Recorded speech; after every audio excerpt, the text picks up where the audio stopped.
शहीदों को सलाम।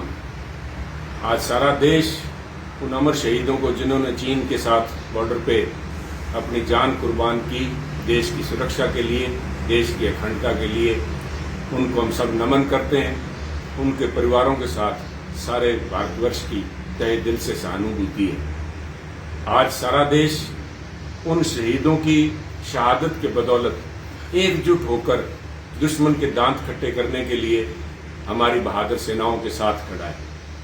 आज पूरा देश सरकार के साथ, सरकार के निर्णय जो देश की सुरक्षा और देश की अखंडता के लिए लिए जाएंगे, उनके लिए सरकार के साथ एकजुट खड़ा है। अपने जो भी राजनीतिक या मतभेद हैं उनको दूर करके देश की सुरक्षा में सब एक है। अभी कल ही मेरे अपने गुरदासपुर जिले से शहीद हुए नायब सूबेदार सतनाम सिंह के अंतिम संस्कार के अंतिम प्रार्थना सभा में मुझे कल उस परिवार को सहानुभूति जताने का मौका मिला। उस परिवार का हौसला, शहीद सतनाम सिंह के पिता का हौसला और उनका जज्बा देखते हुए बनता था। उन्होंने बताया कि उनका छोटा बेटा भी, सतनाम सिंह का छोटा भाई, वो भी फौज में है और उन्होंने कहा कि देश की सुरक्षा के लिए 2 जान तो क्या, अगर 100 बार भी जान कुर्बान करनी पड़ेगी तो तैयार खड़े। ये जज्बा है जो देश की पहचान है, देश की बहादुरता का पहचान है। परंतु उनके परिवार में, उस गांव के लोगों में और आज देश के लोगों में मन में कई सवाल उठ रहे हैं और मैं समझता हूं इन सवालों का जवाब देना अनिवार्य है।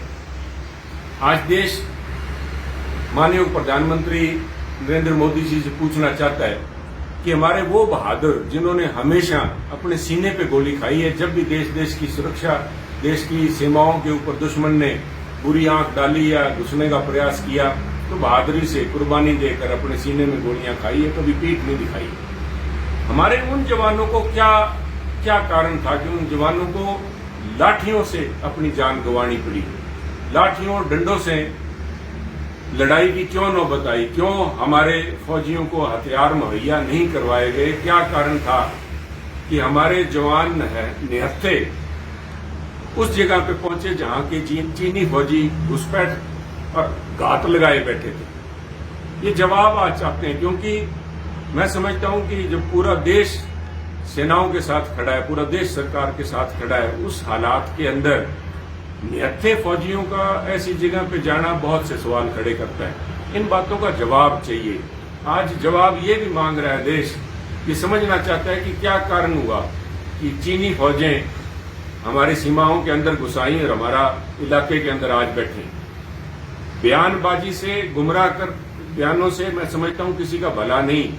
देश गुमराह नहीं किया जा सकता। आज देश के शौर्य के लिए, देश उन बहादुर जवानों का बलिदान व्यर्थ ना जाए, मैं समझता हूं उसके लिए जरूरी है कि सरकार स्थिति स्पष्ट करे।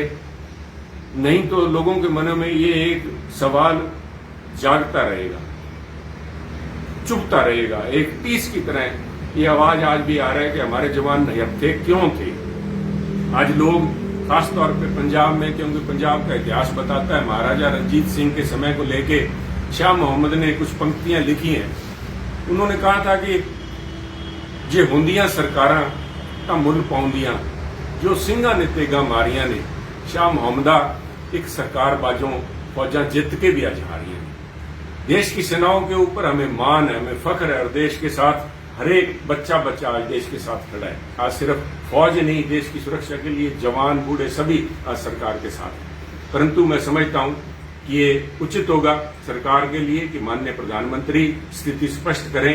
इन 2 बातों का सवालों का जवाब जरूर दें कि हमारे जवान को हथियार क्यों नहीं मुहैया करवाए गए, निहत्थे क्यों चीनियों के साथ जंग में भेजा गया, और दूसरा कि चीनी फौजें हमारी सीमाओं के अंदर क्यों घुसाई। बेहतर होगा।